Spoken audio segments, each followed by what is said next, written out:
family afterward. Our womenfolk have suggested certain attitudes a wife may take with a husband who is recovering. Perhaps they created the impression that he's to be wrapped in cotton wool and placed on a pedestal. Successful readjustment means the opposite. All members of the family should meet upon the common ground of tolerance, understanding, and love. This involves a process of deflation. The alcoholic, his wife, his children, his in-laws, each one is likely to have fixed ideas about the family's attitude toward himself or herself. Each is interested in having his or her wishes respected. We find the more one member of the family demands that the others concede to him, the more resentful they become. This makes for discord and unhappiness. And why? Is it not because each wants to play the lead? Is not each trying to arrange the family show to his liking? Is he not unconsciously trying to see what he can take from the family life rather than give? Cessation of drinking is but the first step away from a highly strained, abnormal condition. A doctor said to us, years of living with an alcoholic is almost sure to make any wife or child neurotic. The entire family is, to some extent, ill. Let families realize as they start their journey that all will not be fair weather. Each in his turn may be footsore and may straggle. There will be alluring shortcuts and bypaths down which they may wander and lose their way. Suppose we tell you some of the obstacles a family will meet. Suppose we suggest how they may be avoided, even converted to good use for others. The family of an alcoholic longs for the return of happiness and security. They remember when father was romantic, thoughtful, and successful. Today's life is measured against that of other years, and when it falls short, the family may be unhappy. Family confidence in Dad is rising high. The good old days will soon be back, they think. Sometimes they demand that Dad bring them back instantly.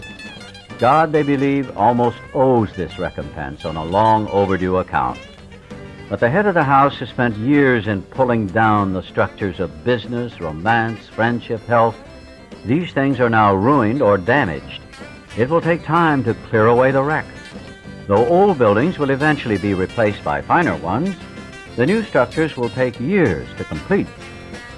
Father knows he is to blame. It may take him many seasons of hard work to be restored financially, but he shouldn't be reproached. Perhaps he will never have much money again. But the wise family will admire him for what he is trying to be rather than for what he is trying to get.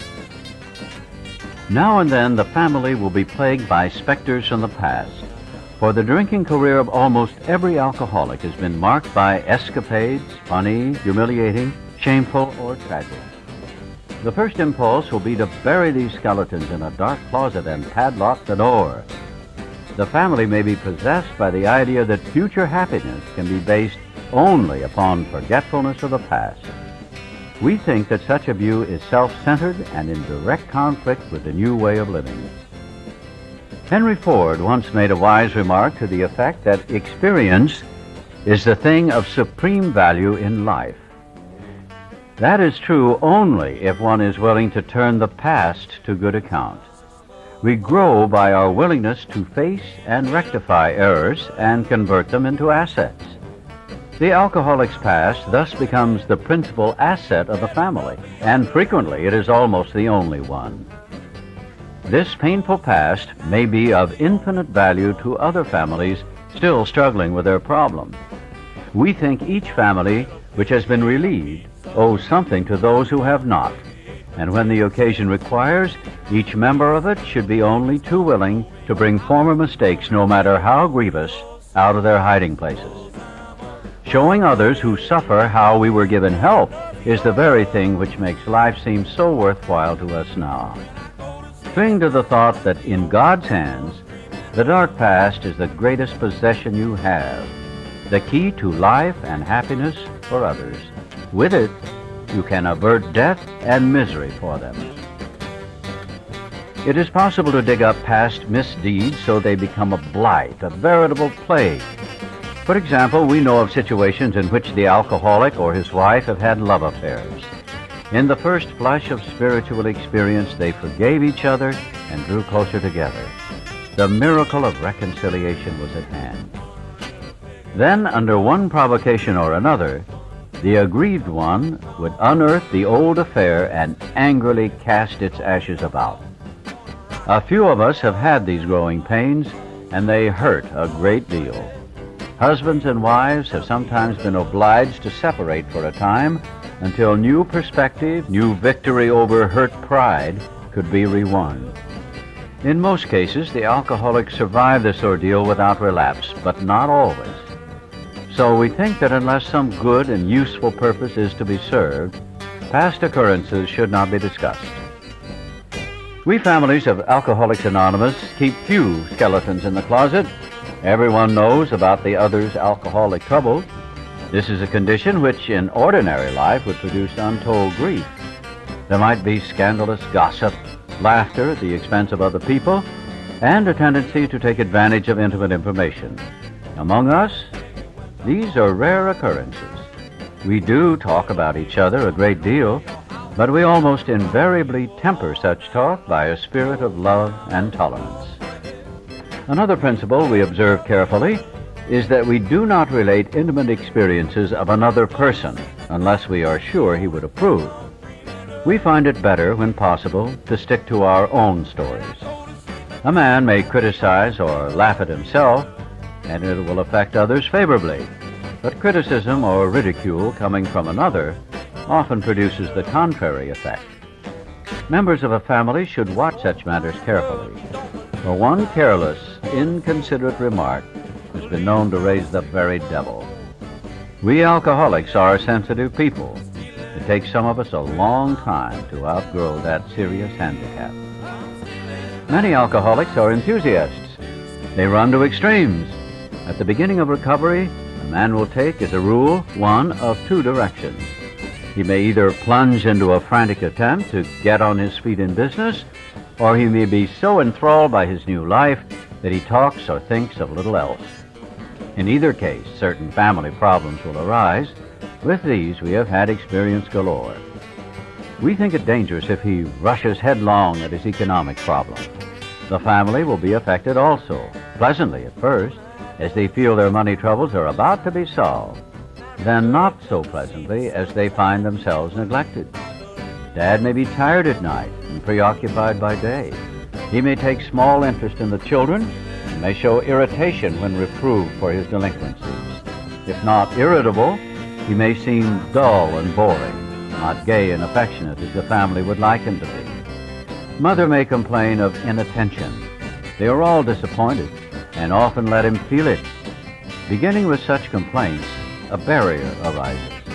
He is straining every nerve to make up for lost time. He is striving to recover fortune and reputation and feels he's doing very well. Sometimes mother and children don't think so.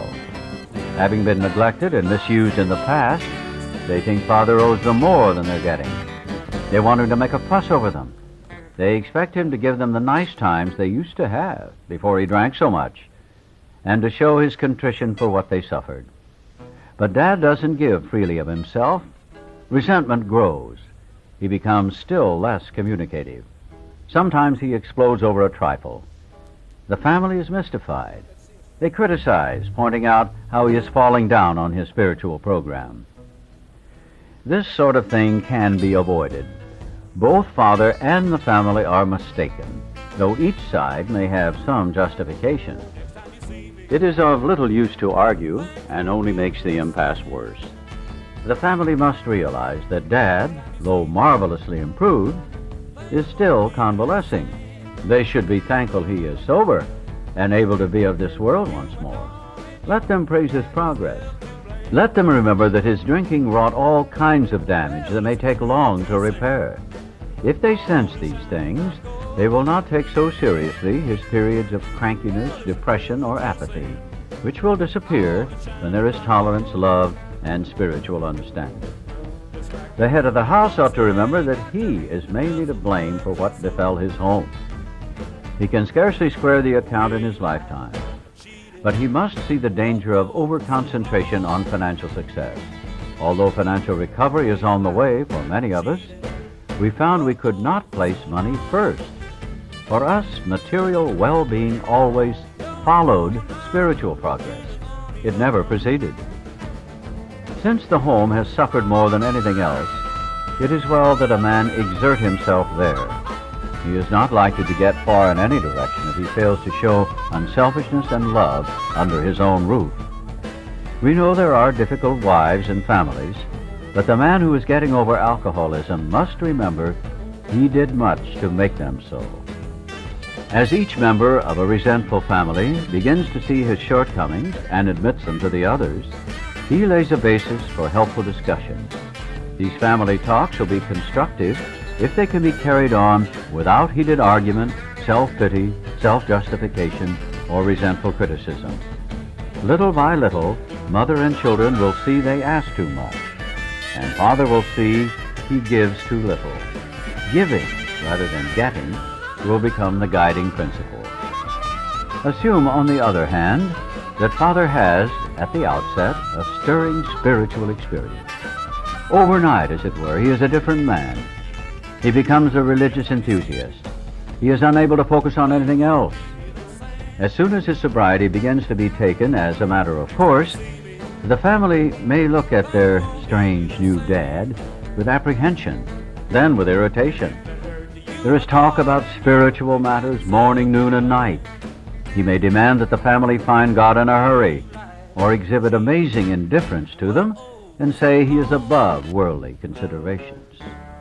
He may tell mother, who's been religious all her life, that she doesn't know what it's all about and that she'd better get his brand of spirituality while there is yet time. When father takes this tack, the family may react unfavorably. They may be jealous of a God who has stolen Dad's affections. While grateful that he drinks no more, they may not like the idea that God has accomplished the miracle where they failed. They often forget Father was beyond human aid. They may not see why their love and devotion did not straighten him out. Dad is not so spiritual after all, they say. If he means to right his past wrongs, why all this concern for everyone in the world but his family? What about his talk that God will take care of them? They suspect Father is a bit balmy. He is not so unbalanced as they might think. Many of us have experienced Dad's elation. We have indulged in spiritual intoxication. Like a gaunt prospector, belt drawn in over the last ounce of food, our pick struck gold. Joy at our release from a lifetime of frustration knew no bounds. Father feels he has struck something better than gold. For a time he may try to hug the new treasure to himself. He may not see at once that he has barely scratched a limitless load which will pay dividends only if he mines it for the rest of his life and insists on giving away the entire product. If the family cooperates, Dad will soon see that he's suffering from a distortion of values. He will perceive that his spiritual growth is lopsided, that for an average man like himself, a spiritual life which does not include his family obligations may not be so perfect after all. If the family will appreciate that Dad's current behavior is but a phase of his development, all will be well. In the midst of an understanding and sympathetic family, these vagaries of Dad's spiritual infancy will quickly disappear. The opposite may happen should the family condemn and criticize. Dad may feel that for years his drinking has placed him on the wrong side of every argument, but that now he has become a superior person with God on his side. If the family persists in criticism, this fallacy may take a still greater hold on Father. Instead of treating the family as he should, he may retreat further into himself and feel he has spiritual justification for so doing. Though the family does not fully agree with Dad's spiritual activities, they should let him have his head, even if he displays a certain amount of neglect and irresponsibility toward the family. It is well to let him go as far as he likes in helping other alcoholics. During those first days of convalescence, this will do more to ensure his sobriety than anything else. Though some of his manifestations are alarming and disagreeable, we think Dad will be on a firmer foundation than the man who is placing business or a professional success ahead of spiritual development. He will be less likely to drink again, and anything is preferable to that. Those of us who have spent much time in the world of spiritual make-believe have eventually seen the childishness of it. This dream world has been replaced by a great sense of purpose, accompanied by a growing consciousness of the power of God in our lives. We have come to believe He would like us to keep our heads in the clouds with Him, but that our feet ought to be firmly planted on earth. That is where our fellow travelers are, and that is where our work must be done. These are the realities for us. We have found nothing incompatible between a powerful spiritual experience and a life of sane and happy usefulness. One more suggestion. Whether the family has spiritual convictions or not, they may do well to examine the principles by which the alcoholic member is trying to live. They can hardly fail to approve these simple principles, though the head of the house still fails somewhat in practicing them. Nothing will help the man who is off on a spiritual tangent so much as the wife who adopts a sane spiritual program, making a better practical use of it. There will be other profound changes in the household. Liquor incapacitated father for so many years that mother became head of the house. She met these responsibilities gallantly. By force of circumstances, she was often obliged to treat father as a sick or wayward child. Even when he wanted to assert himself, he could not, for his drinking placed him constantly in the wrong. Mother made all the plans and gave the directions. When sober, father usually obeyed. Thus, mother, through no fault of her own, became accustomed to wearing the family trousers. Father, coming suddenly to life again, often begins to assert himself. This means trouble, unless the family watches for these tendencies in each other and comes to a friendly agreement about them. Drinking isolates most homes from the outside world. Father may have laid aside for years all normal activities, clubs, civic duties, sports. When he renews interest in such things, a feeling of jealousy may arise.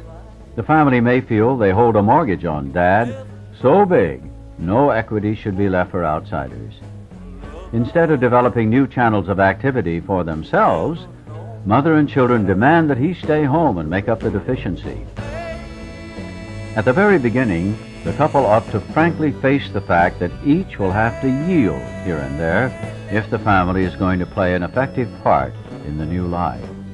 Father will necessarily spend much time with other alcoholics, but this activity should be balanced. New acquaintances who know nothing of alcoholism might be made, and thoughtful consideration given their needs. The problems of the community might engage attention. Though the family has no religious connections, they may wish to make contact with or take membership in a religious body. Alcoholics who have derided religious people will be helped by such contacts. Being possessed of a spiritual experience, the alcoholic will find he has much in common with these people, though he may differ with them on many matters. If he does not argue about religion, he will make new friends and is sure to find new avenues of usefulness and pleasure. He and his family can be a bright spot in such congregations. He may bring new hope and new courage to many a priest, minister, or rabbi who gives his all to minister to our troubled world. We intend the foregoing as a helpful suggestion only. So far as we are concerned, there is nothing obligatory about it. As non-denominational people, we cannot make up others' minds for them. Each individual should consult his own conscience. We have been speaking to you of serious, sometimes tragic things. We have been dealing with alcohol in its worst aspect. But we aren't a glum lot. If newcomers could see no joy or fun in our existence, they wouldn't want it. We absolutely insist on enjoying life. We try not to indulge in cynicism over the state of the nations, nor do we carry the world's troubles on our shoulders. When we see a man sinking into the mire that is alcoholism, we give him first aid and place what we have at his disposal. For his sake, we do recount and almost relive the horrors of our past. But those of us who have tried to shoulder the entire burden and trouble of others find we are soon overcome by them. So we think cheerfulness and laughter make for usefulness. Outsiders are sometimes shocked when we burst into merriment over a seemingly tragic experience out of the past. But why shouldn't we laugh? We have recovered and have been given the power to help others. Everybody knows that those in bad health and those who seldom play do not laugh much. So let each family play together, or separately, as much as their circumstances warrant. We are sure God wants us to be happy, joyous, and free. We cannot subscribe to the belief that this life is a vale of tears, though it once was just that for many others. But it is clear that we made our own misery. God didn't do it. Avoid then the deliberate manufacture of misery. But if trouble comes, cheerfully capitalize it as an opportunity to demonstrate His omnipotence. Now about health. A body badly burned by alcohol does not often recover overnight, nor do twisted thinking and depression vanish in a twinkling. We are convinced that a spiritual mode of living is a most powerful health restorative. We who have recovered from serious drinking are miracles of mental health. But we have seen remarkable transformations in our bodies. Hardly one of our crowd now shows any mark of dissipation. But this does not mean that we disregard human health measures. God has abundantly supplied this world with fine doctors, psychologists, and practitioners of various kinds. Do not hesitate to take your health problems to such persons. Most of them give freely of themselves that their fellows may enjoy sound minds and bodies. Try to remember that though God has wrought miracles among us, we should never belittle a good doctor or psychiatrist. Their services are often indispensable in treating a newcomer and in following his case afterward. One of the many doctors who had the opportunity of reading this book in manuscript form told us that the use of sweets was often helpful. Of course, depending upon a doctor's advice, he thought all alcoholics should constantly have chocolate available for its quick energy value at times of fatigue. He added that occasionally in the night, a vague craving arose which would be satisfied by candy. Many of us have noticed a tendency to eat sweets and have found this practice beneficial. A word about sex relations. Alcohol is so sexually stimulating to some men that they have overindulged. Couples are occasionally dismayed to find that when drinking is stopped, the man tends to be impotent.